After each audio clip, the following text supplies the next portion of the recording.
நாம் ஒவ்வொரு குளத்தையும் தனக்கான அடையாளம் கொண்ட குளமாக, அதற்காகத்தான் அந்த குளங்களுக்கு தனித்தனி பெயர்களும் சூட்டியிருக்கிறோம். காரண பெயர்களும் ஆள் பெயர்களும் இடப்பெயர்களும் அங்கே உள்ள இயற்கை தன்மையின் பெயர்களும் குளங்களுக்கு சூட்டப்பட்டிருக்கின்றன. குளங்கள் அமைந்திருக்கின்ற இடங்கள் தனித்துவமானவை. ஒரு குளத்தை பற்றி பேசும் பொழுது வெகு தொலைவில் உள்ள இன்னொரு கிராமத்தில் உள்ள இன்னொரு குளமும் அதை போலவே தான் இருக்கும் என்று நாங்கள் ஒரு காலமும் எதிர்பார்க்க முடியாது. ஒவ்வொரு குளத்துக்கும் மண், நிலம், சூழமைவு, இயற்கை, சமூகம், தோட்டங்கள், வயல்கள் எல்லாம் தனித்துவமான. பொதுவாக ஒரு குளத்தை தூர்வாரும் பொழுது அடிப்படையாக செய்யப்பட வேண்டிய 2 விடயங்கள். ஒன்று, கட்டுக்களை திருத்தி அணைகளை நிமிர்த்தி தேவைப்படும் அளவுக்கு உயர்த்துவதும் வலுப்படுத்துவதும். இரண்டாவது, அதுக்கு முற்பட்ட காலத்தில் வந்து சேர்ந்த வண்டல் மண்ணை, தூர் என்று சொல்கின்ற அந்த படிந்த மணலை அகற்றுவது, அதை எடுத்து பயனுள்ள வகையில் அந்த மேலதிக மண்ணை விவசாயத்துக்கோ வேறு பொது தேவைகளுக்கோ பயன்படுத்துவது. இந்த 2 முயற்சிகளும் எந்த ஒரு குளத்தை எடுத்தாலும் குறிப்பிடத்தக்க அளவு அந்த குளத்தின் பரிமாணம் அதிகரிக்கப்படும் காரணத்தினால் அங்கு அதற்கு பிறகு வருகின்ற மாரி காலத்தில் கூடிய நீர் தேங்குவதற்கான ஒரு வாய்ப்பாக அமைகிறது.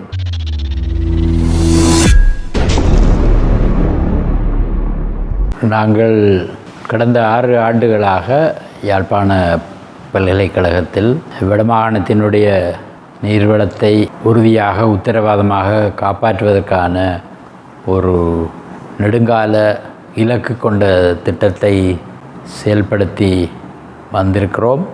இன்று அந்த செயல்பாடு 7வது ஆண்டில் நுழையும் இந்த தருணத்தில் சென்ற வார இறுதியில் நடந்த ஒரு களத்தில் ஏற்படுத்தப்பட்ட ஒரு செயல்பாடு இங்கே முக்கிய பேசுபொருளாக வருகிறது. WESPAR, Water Security of the Northern Province through Participatory Action Research என்ற தலையங்கத்தை ஒரு அர்த்தமுள்ள தலையங்கமாக அதனுடைய முழு பரிமாணங்களையும் விளங்கி அதற்கேற்ற வகையில் அதற்கான அணுகுமுறையை வடிவமைத்து மக்களை ஈடுபடுத்தி மாகாணத்தின் 3 பிரதேசங்களில் முதல் கட்டத்திலும் அதன் ஆழமான ஆய்வினை கணிப்புகளை மக்களை ஈடுபடுத்தி நீர்வளத்தை பேணுவதற்கான ஆளுகைக்கான படிகளை அதிகார மட்டங்களிலும் எடுத்துச் செல்லும் வேலையை தொடர்ச்சியாகவும் சிறு சிறு படிகள் மூலம் நடந்து வந்த இந்த பாதை என்னை பொறுத்தவரையில் அதற்கு வழிகாட்டி கொண்டிருப்பவன் என்ற வகையில் மிகுந்த மன நிறைவை தருகிறது. இந்த வேலையின் பெறுபேறுகளை உலகறிய விஞ்ஞானபூர்வமான வகையில் உள்ளவற்றையும் சமூகத்தில் ஏற்படுத்துகின்ற பரிச்சார்த்த முயற்சிகளையும் அதைவிட என்ன விடயங்களை நாங்கள் நிலத்தடி நீர் சார்ந்து செய்யலாம் செய்யக்கூடாது என்பதை தெளிவாக சொல்லக்கூடிய அளவுக்கான ஆய்வின் வழிவந்த துணிவும் எங்கள் கையில் இன்று இருப்பது அறிந்திருக்கிறீர்கள். இதை தொடர்ந்து அவதானிப்பவர்கள் இதை ஓரளவு முழுமையாக விளங்கியும் இருக்கிறீர்கள். இதில் தொடர்ச்சியாக பங்கு பற்றி கொண்டிருக்கிறவர்கள் நிச்சயமாக இதில் பங்காளர்களாகவும் இருக்கிறீர்கள். இவற்றில் முக்கியமான அம்சங்களை நாங்கள் கடந்த 2 ஆண்டுகளைப் போல் இவ்வாண்டும் நல்லூர் ஆண்டு திருவிழாவின் போது கண்காட்சியாக மக்களுக்கு எடுத்து சொல்ல இருக்கிறோம். இப்போ இந்த நிலையில் 7வது ஆண்டில் 3வது கட்டத்தை நாங்கள் நுழையும் போது வலிகாமத்தின் முக்கிய நீர்வளமாக திகழ்கின்ற வழுக்கிய ஆற்றினை, அந்த நீரோடையினை உயிர்ப்புள்ள ஒரு ஆறாக கருதி அது இப்பொழுது செயல்படுகின்ற இடத்தை விட இன்னும் முழுமையான ஒரு இடத்துக்கு அதை எடுத்து செல்வதற்கான முயற்சிகளில் இறங்கியிருக்கிறோம். அவற்றை வேறு இடங்களில் நாங்கள் விவரமாக விளக்கியிருக்கிறோம்.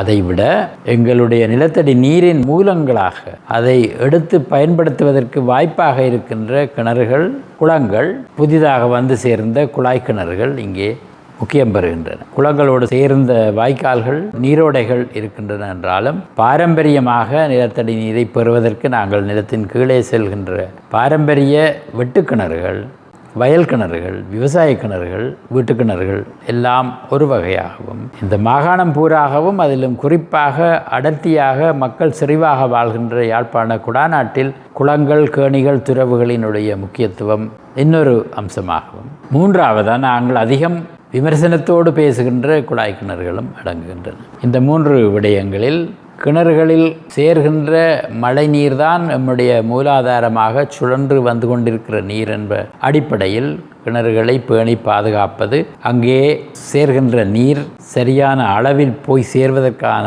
வாய்ப்புகள், அதற்கு தடையாக இருக்கிற காரணிகள், அந்நீரை அச்சுறுத்துகின்ற மாசடையும் பொருட்கள், மாசாக்கிகள், இவை ஒரு புறமும், கிணத்துக்கு சேர்கின்ற நீருக்கு ஒரு வளங்கள் செய்து கொண்டிருக்கின்ற அந்தந்த ஊர்களில் பல்வேறு இடங்களில் பல்வேறு வடிவங்களில் அமைத்திருக்கின்ற நீர் தேக்கங்கள். அதில் தான் நாங்கள் குளங்களை பற்றி பேசுகிறோம், கேணிகளை பற்றி பேசுகிறோம், கோவிலோடு சேர்ந்த நீர்த்தேக்கங்களை பற்றி பேசுகிறோம், தரவைகளை பற்றி பேசுகிறோம்.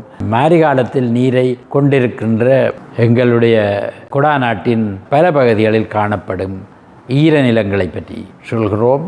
ஈரமாக இருந்து வறட்சியாக பிறகு கோடை காலத்தில் மாறுகின்ற வெட்டைகளை பற்றி பேசுகிறோம். இவை இயற்கைக்காக பேணப்பட வேண்டியவை என்பது ஒரு புறம் இருக்க, இன்னொரு புறத்தில் நாம் நம்முடைய வளர்ச்சியின் காரணமாக நமக்கு தேவைப்படுகின்ற தனிப்பட்ட நிலங்கள், வீடு குடிமனைகளை வளர்ப்பதற்கும் பொது நிறுவனங்களை நிறுவுவதற்குமாக எடுக்கின்ற நிலம் ஒவ்வொன்றும் நம்முடைய நிலத்தடி நீருக்கு வளங்கள் செய்து கொண்டிருக்கிற நிலம்தான் என்று கருதினோமானால் அந்த விடயத்தில் நாங்கள் மிகவும் கவனமாகவும் திட்டமிட்ட வகையிலும் தான் செயல்பட வேண்டும் என்பது தெரியும்.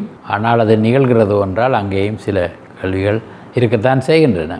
மூன்றாவதாக நான் சொன்ன குழாய் கிணறு பற்றிய விவரம் இப்போது ஓரளவு சமூகத்தில் எல்லோருக்கும் தெரிந்திருந்தாலும் இன்னும் பல பேருக்கு அந்த குழாய் கிணறு நாம் சாதாரணமாக நீரை பெறுகின்ற கிணறும் நாம் குழாய் புதைத்து எடுக்கின்ற நீரும் ஒரு மூலத்தில் இருந்துதான் வருகின்ற என்பது தெரியாது. ஒரு பகுதியினர் அது வேறொரு ஊற்று ஆழமானது, இதை பாதிக்காமல் அதிலிருந்து நாங்கள் ஆழமாக சென்று பெரிய அளவில் விரைவாக உறிஞ்சி எடுக்கலாம் என்ற தவறான கருத்தோடு இருக்கிறார்கள்.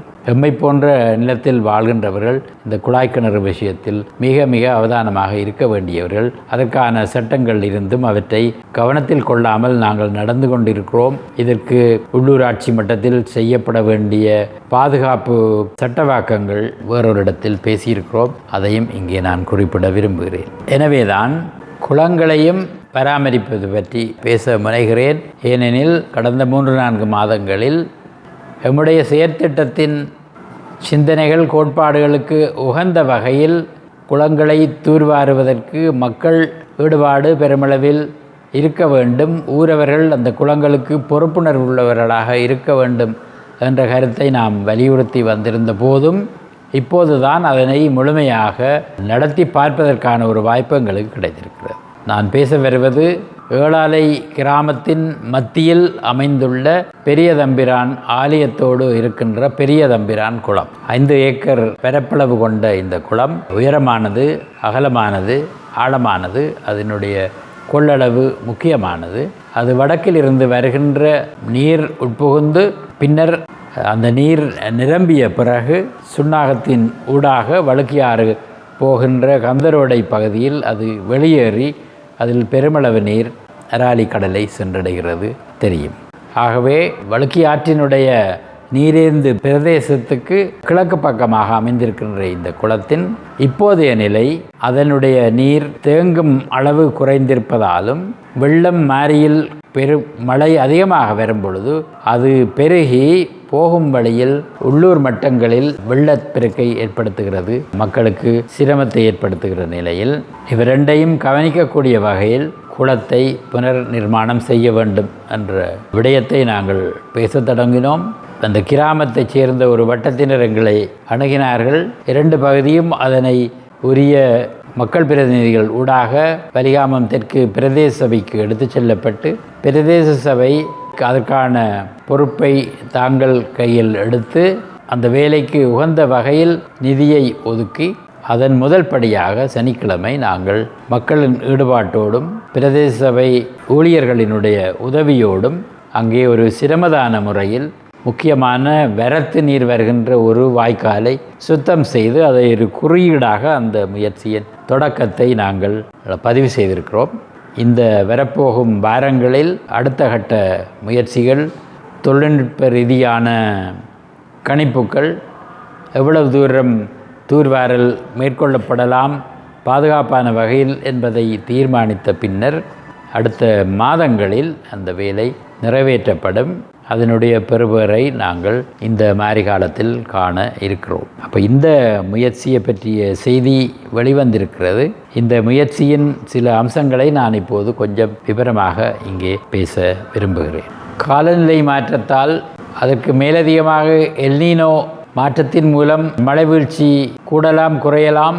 அது மேலதிகமாக வந்தால் வெள்ளமாகவும் பற்றாமல் போனால் நீரை தேக்க வேண்டிய நிலை இருப்பதனை அறிந்து மத்திய அரசின் முயற்சிகளாகவும் குளங்கள் மீளமைத்தல் இங்கே பெருமளவில் பேசப்படுகிறது. இதைவிட ஊர் மட்டங்களில் குளங்களை பற்றி பேசுவதற்கு அது நாங்கள் இந்த விஷயத்தை தொடர்ந்து பேசிக்கொண்டிருப்பதாலோ என்னவோ அது அரச அலகுகளிலும் மக்கள் அமைப்புகளிடையேயும் இன்று முக்கிய பொருளாக அரசி ஆராயப்படுவது இந்த கோடை காலத்தில் எனக்கு ஆரோக்கியமான ஒரு வேலையாக தெரிகின்றது. இந்த இடத்தில் இதை வெறும் தொழில்நுட்ப முயற்சியாக பார்க்கும்போது குளங்களை தூர்வாரல் செய்து செய்யப்பட வேண்டிய கட்டுமானங்களை புதுப்பித்தால் அது போதும், தண்ணீர் அங்கு சேரும், அது அடுத்த முறை அந்த நேரம் வரும்பொழுது பார்த்து கொள்ளலாம் என்று இருக்கிற நிலைதான் இன்னும் சமூகத்திலும் திணைக்களங்களிலும் மேலோங்கி இருப்பதை நான் அவதானிக்கிறேன். அது காலத்தின் ஒரு வெளிப்பாடாக நாங்கள் அந்த நிலைக்கு ஒரு சமூகமாக வந்திருக்கிறோம் என்பது தவிர்க்க முடியாததாக இருந்தாலும் இந்த இடத்தில் நாங்கள் நின்று மீள் பார்வை செய்து மக்களையும் சமூகத்தையும் இயற்கையையும் எவ்வாறு மீள ஒன்றிணைப்பது என்ற விடயத்தில் அக்கறை செலுத்த வேண்டிய ஒரு தேவை இருப்பதை நான் மீளவும் இந்த இடத்தில் வலியுறுத்துகிறேன். குளம் என்பது எல்லோருக்குமான பொது சொத்து. அந்த பொது சொத்துக்கு பொது பொறுப்பு மக்களிடையே இருக்க வேண்டும். அதை கண்காணித்து வேலைகளை செய்யும் பொறுப்பை அரசு எடுக்க வேண்டும். ஆனால் அது பெருமதியான குளமாகவும் அழகான ஒரு காட்சி பொருளாகவும் இயற்கை வனப்பு கொண்டதாகவும் இருக்க வேண்டுமானால் அது சமூகத்தில் உள்ள எங்கள் எல்லோருடைய பொறுப்பு என்பதை நான் அதோடு சேர்ந்து உள்ளூராட்சி அதிகாரத்தில் உள்ள மக்கள் பிரதிநிதிகளின் கையில் அது இருக்கிறது என்பதை மீளவும் சொல்ல ஆசைப்படுகிறேன். பொதுவாக ஒரு குளத்தை தூர்வாரும் பொழுது அடிப்படையாக செய்யப்பட வேண்டிய 2 விடயங்கள். ஒன்று, கட்டுக்களை திருத்தி அணைகளை நிமிர்த்தி தேவைப்படும் அளவுக்கு உயர்த்துவதும் வலுப்படுத்துவதும். இரண்டாவது, அதுக்கு முற்பட்ட காலத்தில் வந்து சேர்ந்த வண்டல் மண்ணை, தூர் என்று சொல்கின்ற அந்த படிந்த மணலை அகற்றுவது, அதை எடுத்து பயனுள்ள வகையில் அந்த மேலதிக மண்ணை விவசாயத்துக்கோ வேறு பொது தேவைகளுக்கோ பயன்படுத்துவது.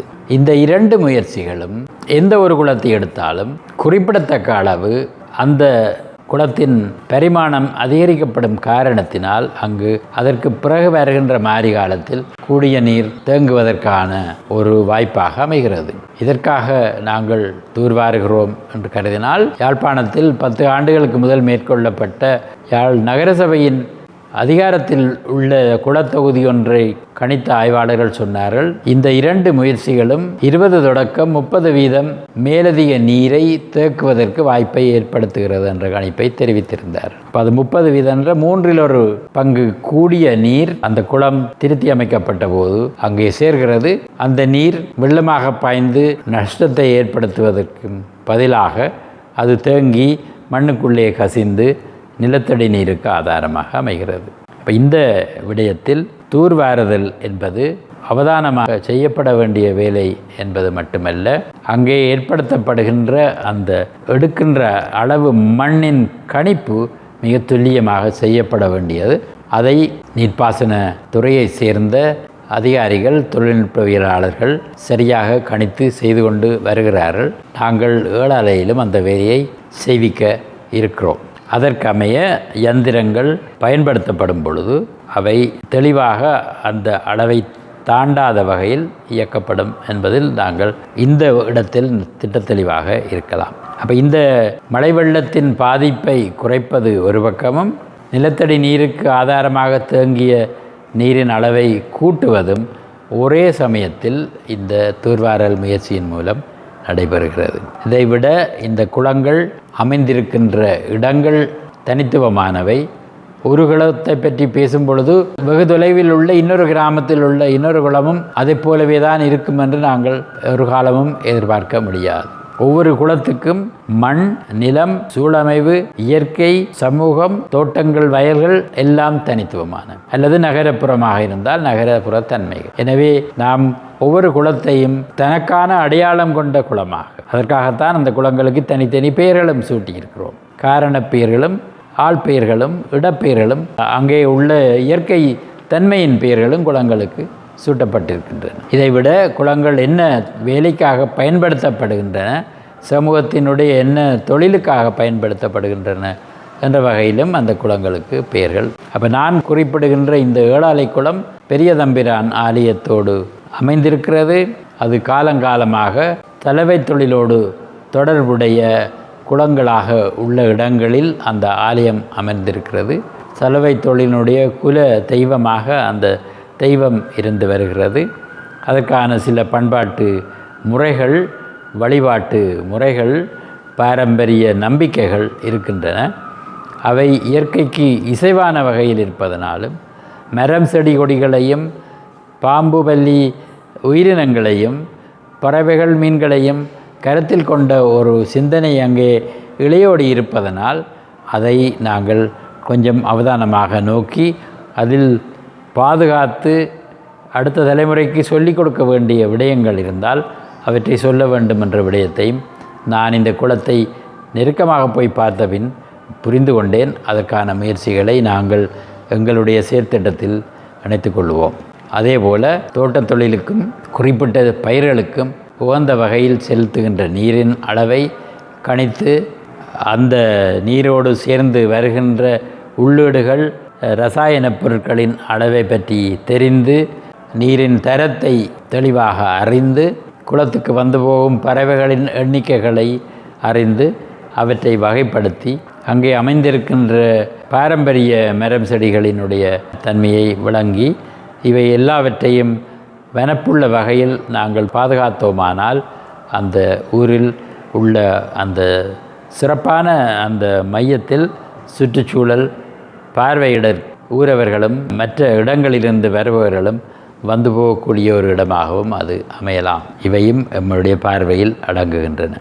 ஆகவே இங்கு நீரியல் அறிவு வருகிறது, மண்ணியல் அறிவு வருகிறது, இயற்கையியல் அறிவு வருகிறது, சமூகவியல் அறிவு வருகிறது, நிறுவனங்கள் கட்டுமானங்கள் சார்ந்த அரசறிவியல் அறிவு வருகிறது, ஆன்மீக அறிவு ஒன்று சேர்கிறது, மானிடவியல் பார்வையில் நம்முடைய தொன்மையை பற்றிய சில புரிதல்கள்.